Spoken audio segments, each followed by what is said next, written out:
Good afternoon. My name is Debo Onifade. I'm the author of Liberating Nigeria, a guide to winning elections and reviving our country, with forward by Femi Falana SAN.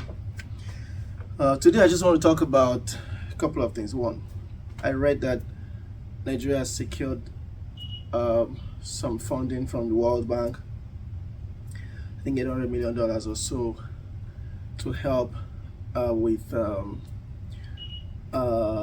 the process of removing a subsidy. The government would be giving out money to to the poor people and things like that.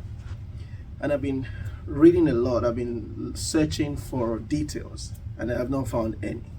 I'm very curious, actually, because I believe there should be removal of subsidy. But I also believe that as we try to remove subsidies, we must put in place measures to help poor people. And I think this is a subject we should be debating at this time. We have 2 months to go.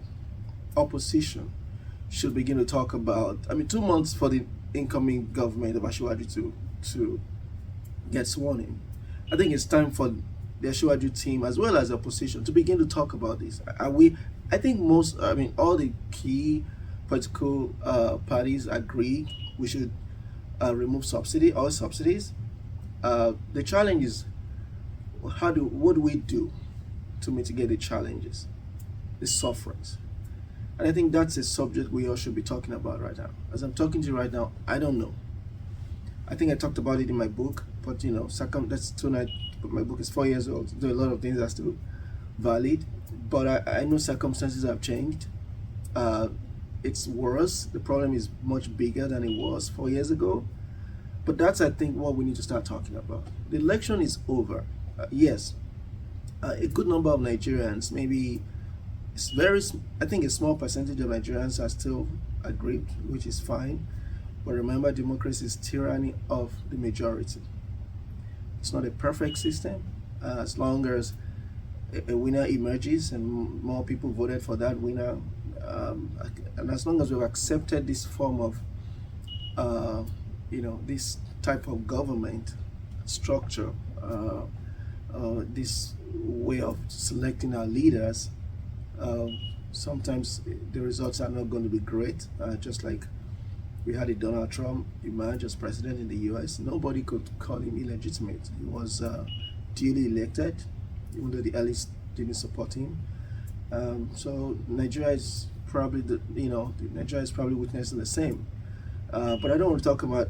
I think the election has been won fair and square, but it's time for us to begin to talk about policies. There's this other topic I've been asking my friends about. What is going to happen to our exchange rate? Are we expecting a convergence between the official rate and unofficial rate to 550 in the next 6 months, 12 months? What are our expectations? What are the projections? Who is going to probably become CBN governor? What are the odds? I think we should be talking about that now, so that the government can really get started from day one. I'm believing that the incoming government is already planning, but that's what I want to see being debated. Across boards, we need to start debating and talking about our expectations from this government, so that these things are clear. It doesn't get in the government and then we start attacking. No, let's begin to talk about expectations, specific expectations. I want us to make sure we take care of the poor people.